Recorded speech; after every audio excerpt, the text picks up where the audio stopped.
Selamat siang para netizen dimanapun kita berada, salam inspirasi bagi kita semua ya. Memang benar apa yang disampaikan oleh Pak Mahfud MD ya.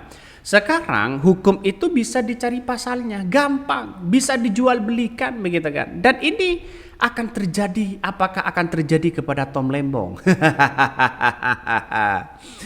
Kita lihat saja, netizen hubungkan ucapan Mahfud MD dengan penangkapan Tom Lembong. Ada pasal pesanan. Wow. Ngeri-ngeri sedap ini begitu kan. Kalau ada pesanan sana sini ngeri bos. Ini ngeri begitu kan. Masa negara hukum di era kepemimpinan seorang Prabowo masih ada jual beli hukum seperti itu? Apakah masih ada ya pesanan-pesanan hukum seperti itu? Saya kira sudah tidak ada begitu kan. Secara ya panggung depan, tapi secara panggung belakang ya nggak tahu apakah lebih rumit dari hukum yang ada. Apakah hanya sekedar hukum ini hanya dijadikan sebagai alat untuk mentersangkakan orang? Apakah hukum di era kepemimpinan seorang Prabowo ini adalah tajam kepada oposisi tapi tumpul kepada koalisi? Nah ini bisa kita lihat begitu hari ini.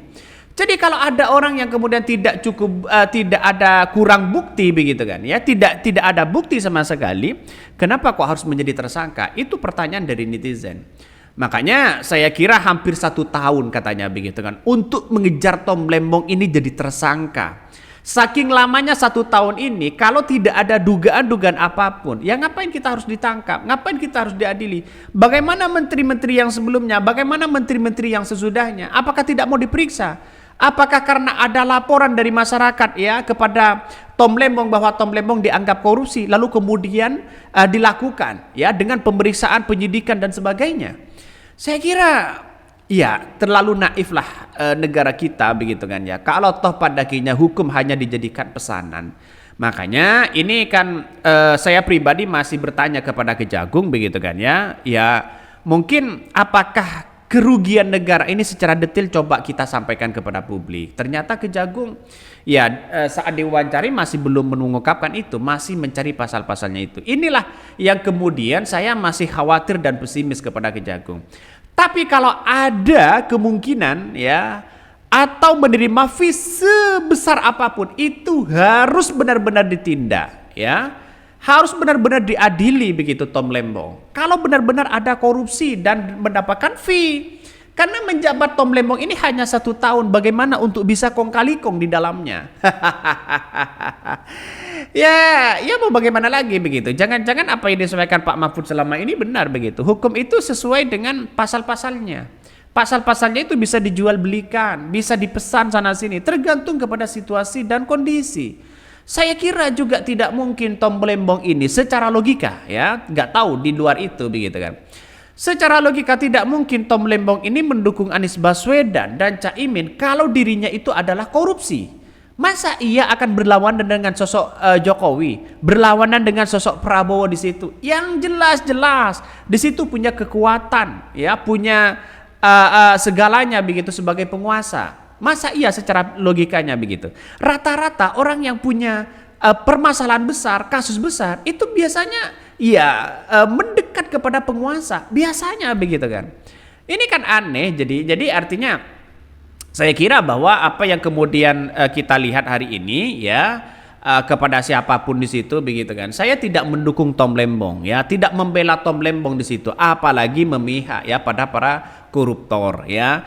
Kami ini hanya mengkritisi ya adalah bagaimana pelaksanaan penegakan hukum yang kemudian dianggap tidak cukup bukti, bahkan dianggap cacat dan melanggar undang-undang ya. Satu ya karena tidak ada bukti yang kemudian jadi tersangka ya atau korupsi lah ya. Bahwa tentang kebijakan itu tidak dapat dipidanakan ya, masalah regulator dan kebijakan yang ada. Jadi saya tidak membela siapa-siapapun, tapi kita lihat saja secara realitas bahwa biasanya kalau ada tersangka biasanya kan ada bukti begitu kan. Kalau tersangka itu sudah ada bukti, alat bukti yang kemudian cukup, 2 alat bukti cukup. Dan ini kalau 2 alat bukti cukup, kenapa setelah mau dibeberkan kepada publik ini tidak ada di Kejagung ini? Ini yang sering dipermasalahkan. Bahkan kebijakannya sama dengan kebijakan sebelum menteri-menterinya dan sesudah-sesudahnya. Ini yang seharusnya kita lihat begitu kan ya. Banyak orang akan berbicara soal itu. Tapi kami tidak mendukung Tom Lembong, tidak mendukung para koruptor. Kalau ada orang-orang yang kemudian korupsi dan koruptor terhadap mendapatkan fee dari Tom Lembong, itu harus benar-benar ditindak begitu kan. Karena korupsi adalah musuh kita bersama. Tapi caranya ya makanya saya pribadi terkesan bahwa Kejagung ini ya banyak orang mengatakan dipolitisasi. Banyak hukum itu dijual belikan. Jadi biar tidak menjadi bola liar ya, bisa saja tersangkakan saja Tom Lembong dengan bukti yang ada, dengan bukti yang kuat. Itu aja sebenarnya. Makanya ini menjadi multitafsir begitu kan. Para hukum ya, para pakar hukum pidana juga mengatakan bahwa penangkapan Tom Lembong adalah bersifat kriminalisasi atau kejaksaan keliru menafsirkan hukum-hukum yang ada. Apalagi apakah tersangka itu harus ada aliran dana, dan itu yang menjadi spekulasi besar. Coba kita baca lagi ya beritanya dari dari suara.com ini. Netizen hubungkan pencucapan Mahfud MD dengan penangkapan Tom Lembong. Ada pesanan ya. Apakah ada pesanan? Ini coba kita baca. Penangkapan mantan Menteri Perdagangan RI Tom Lembong atas dugaan kasus korupsi terus mendapatkan sorotan publik. Netizen kini menghubungkan ucapan lawas Mahfud MD dengan penangkapan Tom Lembong. Perlu diketahui Tom Lembong ditangkap oleh Kejaksaan Agung atau terkait kasus dugaan korupsi impor gula 2015-2016. Tom Lembong diduga yang membuat kebijakan yang melanggar hukum sehingga negara menderita kerugian 400 miliar. Kalau kebijakannya adalah melanggar hukum, seharusnya ya Tom Lembong itu diberikan sanksi, bukan dijadikan tersangka. Dan memberikan sanksi secara administratif di situ adalah harus orang-orang yang menjabat baru diberikan sanksi terhadap institusinya. Jadi saya kira kalau masalah soal kebijakan yang melanggar hukum seharusnya kan diberikan sanksi begitu kan ya, karena Tom Lembong sudah tidak menjabat, sudah 9 tahun tidak menjabat, ngapain kita harus membongkar sana sini? Apakah ini adalah peralihan isu terhadap nyanyian-nyanyian yang kemudian jadi makelar di MA? Orang kan terus akan membicarakan soal-soal kayak begituan ya. Profesor Mahfud MD pernah mengungkapkan ya sindiran tentang intelektual tukang ya dan pasal pesanan 2017 lalu. Setiap kasus bisa dicari pasal benar atau salahnya menurut hukum. Tinggal siapa yang lihai mencari atau membeli. Intelektual tukang bisa mencarikan pasal-pasal sesuai dengan pesanan dan bayarannya ya, kata Mahfud MD. Cuitan ya disebut direpost oleh mantan dosen ITB Ardianto Satriawan dengan memberikan beberapa kalimat sindiran terkait penangkapan Tom Lembong. Kalau potensi merugikan negara bisa dihukum, mari hukum orang-orang yang matiin lampu.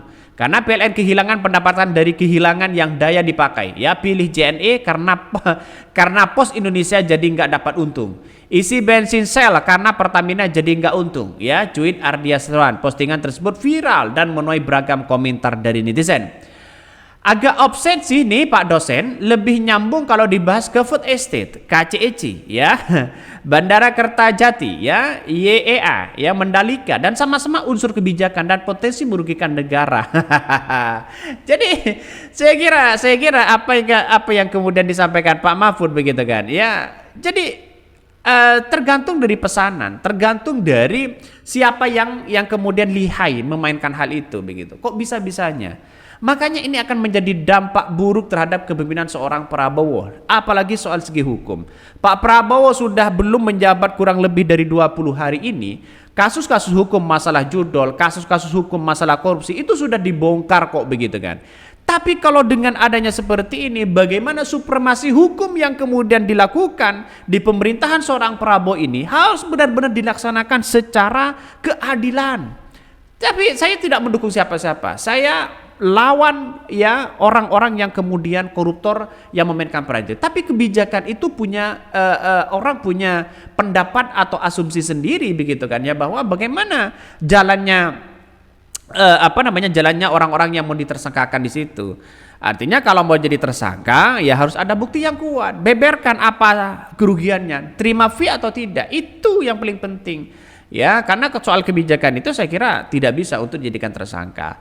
Oke, mungkin itu yang kami sampaikan ya. Tonton terus channel dari Podcast Rakyat ini, jangan lupa di subscribe ya. Karena yang belum subscribe masih 90%, yang sudah subscribe masih 5%. Kita ketemu di konten selanjutnya.